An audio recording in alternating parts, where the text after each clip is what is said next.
Hi all, this is Tony Gabesher, Scoutmaster here at Troop 99.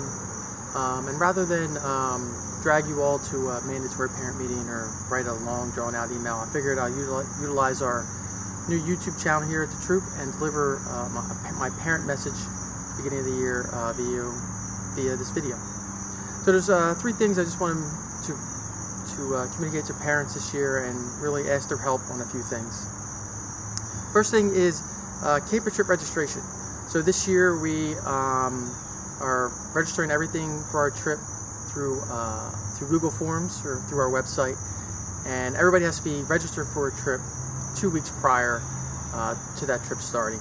So we want to eliminate any last-minute add-ons or boys just showing up Friday night before a trip expecting to go camping. A lot of reason for that is just the size of our troop. So we have a lot of boys going to a lot of these trips now, and just the logistics of getting boys to and from camp and organize them in patrols and organizing their food has become a challenge. We have about 75 boys registered in the troop at this time, and the troop's only going to grow. The Cub Scout Pack 99, has about 90 boys registered, and they're expected all to move up through the ranks. We have a lot of large groups coming, so we're just going to grow here. So we do have some large group dynamics that we need to deal with. So registering ahead of time helps us figure out how we're going to get boys to and from camp, whether we need to supplement transportation to get them there, especially to the far trips, such as Assateague or Gettysburg or to our games camp out. The troop is looking, the committee that is looking to maybe rent some vans for some of them trips, so we can get all the boys there. Them trips are expected to be popular this year. Just the climbing trip alone in September, in a couple of weeks, has 45 boys registered. That's a relatively local trip. We'll most likely have parents just drop them off right at camp, but if that numbers are indicative to other trips, we're going to have to figure out how to organize better. So please register your boys 2 weeks ahead of time before any trip. The second topic I really want to go over while we're speaking about trips is gear lists. Gear lists are sent out before each trip. It's very important that these gear lists are followed. We do a lot of gear checking, we remind the boys at meetings, but it's really important that parents make sure the boys are coming to camp with the proper gear, especially during the winter months. When you're talking November to April, it's cold, they need to have the proper gear just to be safe. Just a few examples.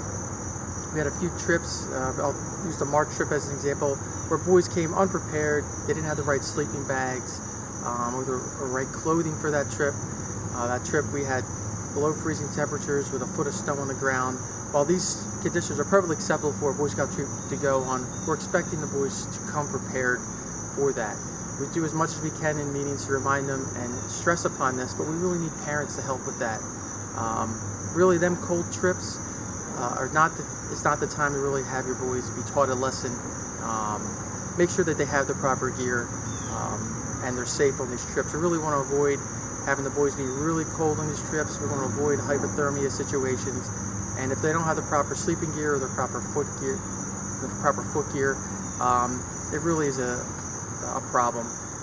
As we go through this year on them winter trips, if they show up Friday at the Legion Hall without the gear, we're going to send them home. So particularly sleeping bags, make sure they're at least sub-zero rated bags, and they have hiking boots. We had boys show up to winter campouts with just running shoes on, and they did not last an hour at camp without having problems. The leaders did a lot to help them with that, and we had to alter what we planned to do because some boys weren't prepared. So really, make sure your boys are prepared when they walk out the door for a camping trip. We're trying to do our part here in troop meetings and with our patrol leaders, senior patrol leaders, to really drive that work home. We really need parents to help that as well. The third thing I really want to touch on is our cell phone policy. We've been implementing a cell phone policy over the past year where no cell phones or electronics are allowed on trips, and that's going to be a policy we carry through all trips this year. No cell phones, no electronics whatsoever at camp. There's a couple reasons for that. The main one is more of a safety issue.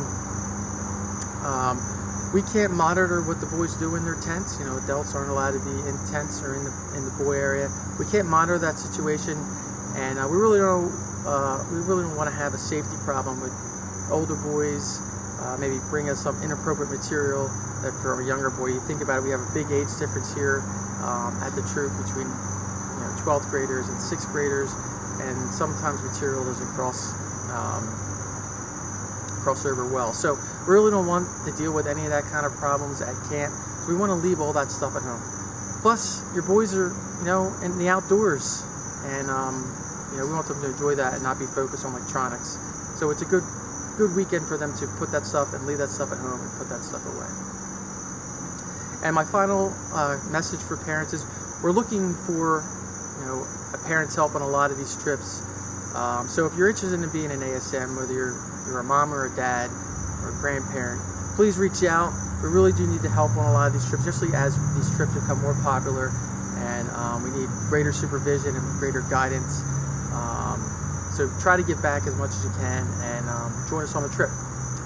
Thank you for listening. If you have any questions, feel free to shoot me an email or hit me up at the next troop meeting. Thanks for watching.